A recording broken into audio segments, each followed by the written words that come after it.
बिस्मिल्लाहिर्रहमानिर्रहीम। अस्सलाम वालेकुम। दावती नूर में आपको एक बार फिर से खुशामदीद कहती हूँ। जी, आज आपके लिए सूफियाना बिरयानी की रेसिपी लेकर आई हूँ। ये बिरयानी अपने टेस्ट के लिहाज से, अपनी खुशबू के लिहाज से आउट ऑफ द वर्ल्ड है। आप जब इसे बनाएंगे तो होप करूंगी कि आपको भी ये उसी तरह बेहद पसंद आएगी जैसे मेरी पूरी फैमिली को ये अच्छी लगी थी और सबने बेहद तारीफ की थी। कोशिश करूंगी कि आपको हर एक चीज बहुत आराम से स्टेप बाय स्टेप समझा सकूं। तो रिक्वेस्ट है कि मेरे साथ लास्ट तक रहिएगा और पूरी रेसिपी को अच्छी तरह से फॉलो कीजिएगा। और इसके साथ ही रिक्वेस्ट है, अगर आप मेरे चैनल पर नए तो काइंडली चैनल को सब्सक्राइब कर लीजिए और पास वाले बेल आइकन पर भी प्रेस कर लीजिए। बिरयानी बनाने के लिए मैंने जो गोश्त लिया है ये है 1.5 किलो के करीब। और गोश्त कुछ इस तरह से है कि इसके अंदर बोन्स भी है और सॉफ्ट गोश्त भी है। तो मैं 1.5 किलो चावल के लिहाज से बना रही हूँ, तो 1.5 किलो मैंने गोश्त लिया है। आप 1.5 किलो चावल 1 किलो गोश्त भी ले सकते हैं। मैं चाह रही हूँ कि जरा सबको ही मीट अच्छी तरह से मिल सके, तो इसलिए मैंने 1.5 किलो लिया है। अब ये मैंने अदरक, लहसुन और हरी मिर्चों का एक पेस्ट तैयार किया है। मैंने लिया है तकरीबन 1.5 बड़े साइज की, मतलब एक पूरी और एक आधी जो पोथी होती है लहसुन की, उसे छील लिया मैंने। और एक बड़े इंच का टुकड़ा अदरक का लिया और 10 से 12 हरी मिर्चें ली। जूसर ब्लेंडर में डालकर थोड़े से पानी के साथ इन्हें अच्छी तरह से पीस लिया है और अब ये इसके अंदर मैंने शामिल कर दिया। ये गोश्त की मैरिनेशन हो रही है। 1 टेबलस्पून लेवल करके इसके अंदर नमक शामिल कर रही हूँ और ये 1 चाय का चम्मच सफेद मिर्च, दखनी मिर्च भी जिसे कहते हैं, ये डाल रही हूँ। 1 बड़े लीमू का रस है, इसके जो गुठलियां सीड होती वो हटा ली वरना वो कड़वापन ले आती है।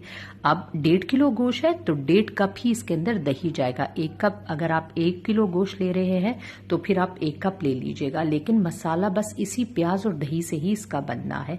और ये आधी गट्टी धनिए की है, ये इसके अंदर शामिल कर दिया।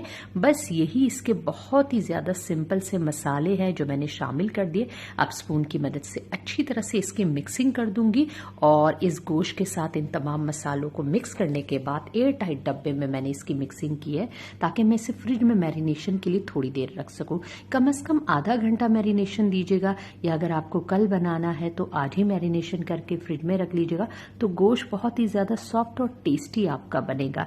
डायरेक्ट बनाना चाहते तो भी कोई मुजाहिका नहीं है, आप बना सकते हैं। अब गोश्त मैरिनेशन के लिए जा चुका है। आपको ऑयल में फ्राई होने के मसाले बता दूं।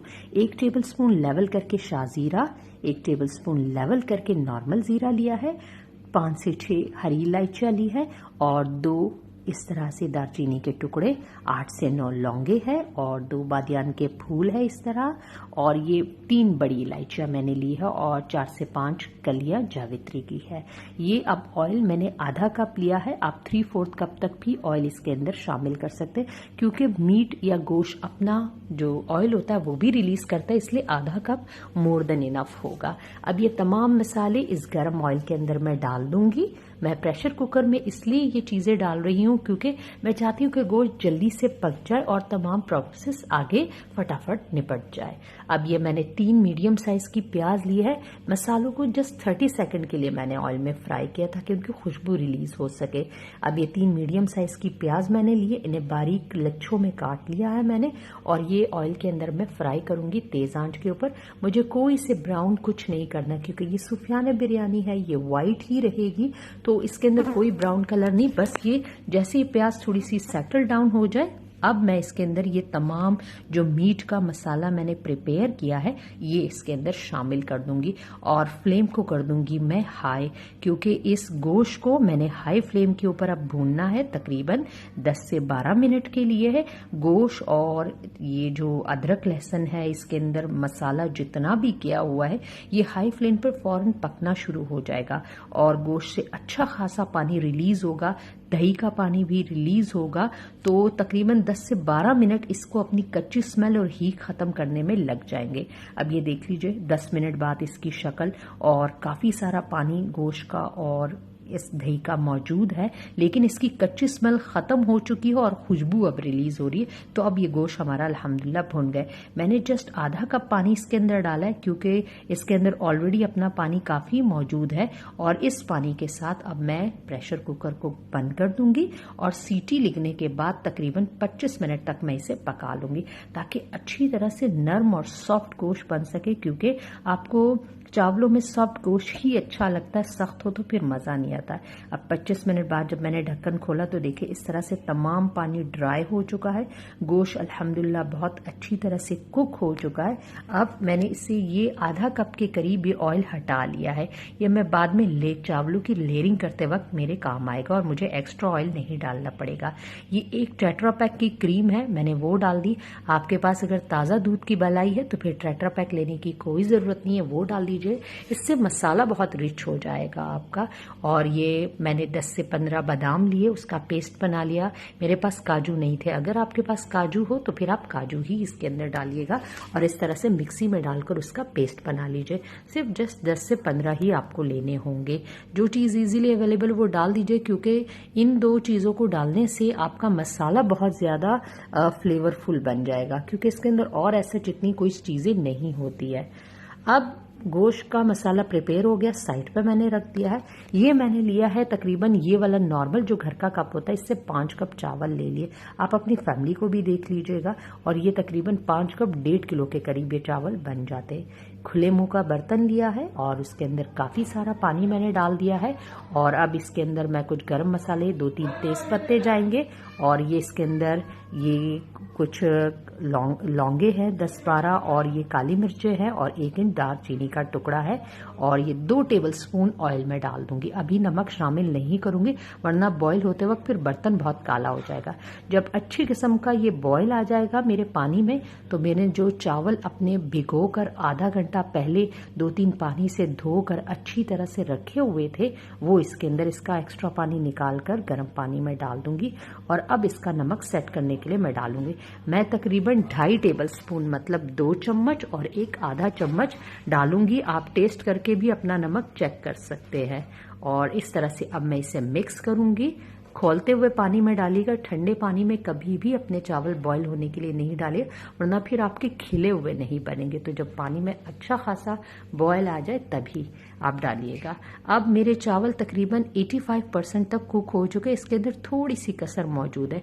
बस इस स्टेज के ऊपर मैं इसे छान लूंगी, ये परफेक्ट स्टेज है, क्योंकि ये बाकी जो 15% इसका रह गया ये दम में हो जाएगा। अब छानने के बाद मैंने चावल साइड पे रख लिए। आप इस तरह से मैंने ये लोहार से बनाया हुआ है जिसके ऊपर मैं अक्सर चीज़ों को दम देती रहती हूँ। और आपके पास अगर ये ना हो तो आप तवा रख सकते हैं।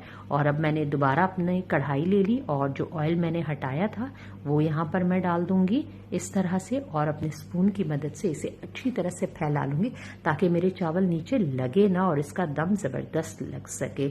और अब ये ऑयल फैलाने के बाद अब मैं पहली लेयर चावलों की इसके ऊपर डालूंगी। इस तरह से अच्छी तरह से फैलाकर चावल आप डाल दीजिएगा। ये चावल स्पून की मदद से अच्छी तरह से फैला लीजिएगा। आपसे रिक्वेस्ट है कि अगर आपको मेरी रेसिपीज़ अच्छी लगती तो इसे अपने फ्रेंड्स एंड फैमिली मेम्बर्स के साथ ज़रूर शेयर किया करें। ये 3 से 4 टेबल स्पून मैं इसके ऊपर दूध के डाल रही हूँ ताकि स्टीम ज़बरदस्त किस्म की जनरेट हो और चावलों को दम परफेक्ट लग सके। और अब ये इसके ऊपर जितना भी मेरे पास ये गोश्त का कवाम है ये मैं इसके ऊपर डाल देती हूँ। रबर स्पैचुला की मदद से तमाम मसाला इसके अंदर डाल दूंगी, क्योंकि इसी के अंदर सारा फ्लेवर शामिल है, तो किसी चीज़ को ज़ाया नहीं करूँगी। अच्छी तरह से मसाला गोश्त का मैंने शामिल कर दिया। अब जितने भी मेरे पास चावल बचे हुए हैं वो इसके ऊपर मैं डाल दूंगी। अच्छी तरह से इसको कवर्ड करना है जितने चावल आपके पास है इस तरह से। अगर आपके पास ज़्यादा खुले मुंह का बर्तन ना हो और एक पतीला हो तो फिर आप 2 लेयर ज़रूर कम से कम लगाइएगा ताकि मसाला अच्छी तरह से तमाम चावलों को लग सके। इसे थोड़ा सा स्प्रेड करूंगी स्पून की मदद से और अब जो चीज़ें इसके ऊपर जानी है उनको मैं स्टार्ट कर दूंगी। आहिस्ता आहिस्ता सारी चीज़ें इसके ऊपर मैं डाल दूंगी। कुछ हरी मिर्चें लिए अच्छी तरह से वॉश करके डाल दिए ताकि दम में खुशबू अच्छी आ सके, क्योंकि सूफियाना बिरयानी है तो खुशबू का एहतमाम आपने अच्छे से करना होगा। 2 टेबलस्पून रूहे केवड़ा इसके ऊपर डाल दिया है। और अब रूहे केवड़ा डालने के बाद इसके ऊपर मैं शामिल करूंगी जो ऑयल मेरे पास बचा हुआ था ताकि बहुत ही ज़्यादा ग्लॉसी और शाइनी किस्म के चावल बन सके। ऑयल डाल दिया है। फिर 4 से 5 टेबलस्पून दूध लूंगी, इसके ऊपर मैं डाल दूंगी। दूध आप तभी डाल सकते हैं जब आपने चावलों में कसर छोड़ी होगी। अगर आपने कसर नहीं छोड़ी तो फिर आपके चावल मशी हो जाएंगे, तो इसलिए कसर छोड़ना बेहतर रहेगा। थोड़े से पुदीने के ताज़ा पत्ते डालें और इस तरह से मोटा सा कॉटन का कपड़ा लेकर पहले रख दूंगी, फिर इसका कवर करूंगी अच्छी तरह से, कपड़े को ऊपर कर लूंगी ताकि कोई साइड जले ना। और अच्छी तरह से इससे मैं अब दम के लिए तकरीबन 15 से 20 मिनट के लिए हल्की आंच पर रख दूंगी। पहले थोड़ा सा 2-3 मिनट तेज आंच रखूंगी, जब स्टीम जनरेट हो जाएगी तो फिर हल्का कर दूंगी। और अब आप ये देख सकते हैं कि किस तरह से ये 15 से 20 मिनट की हल्की आंच की दम से ये चावल कितने ज़बरदस्त बन गए हैं। इसका टेस्ट हमारी नॉर्मल बिरयानी से थोड़ा सा मुख्तलिफ होता है, लेकिन आई एम श्योर आपको अच्छा बहुत लगेगा जब आप इसे ट्राई करेंगे। एक टोटली डिफरेंट टेस्ट आपको मिलेगा क्योंकि इसके अंदर क्रीम गई है और दूध से इसको स्टीम दी गई है, तो ये बहुत ज़्यादा ज़बरदस्त टेस्ट आपको इसका मिलेगा। तो इसके साथ ही मैं आपसे रिक्वेस्ट करूंगी कि अगर आपको मेरी ये रेसिपी अच्छी लगती है तो प्लीज़ लाइक के बटन पर प्रेस कर दीजिए, और मेरे चैनल पर अगर नए हैं तो हम्बल रिक्वेस्ट है, बगैर सब्सक्राइब किए मत जाइएगा।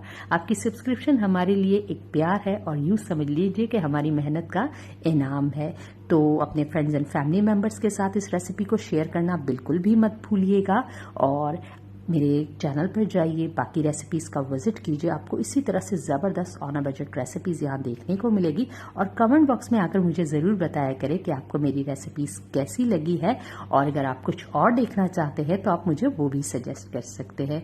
तो इजाज़त चाहूँगी इसके साथ ही आपसे। अल्लाह हाफिज़।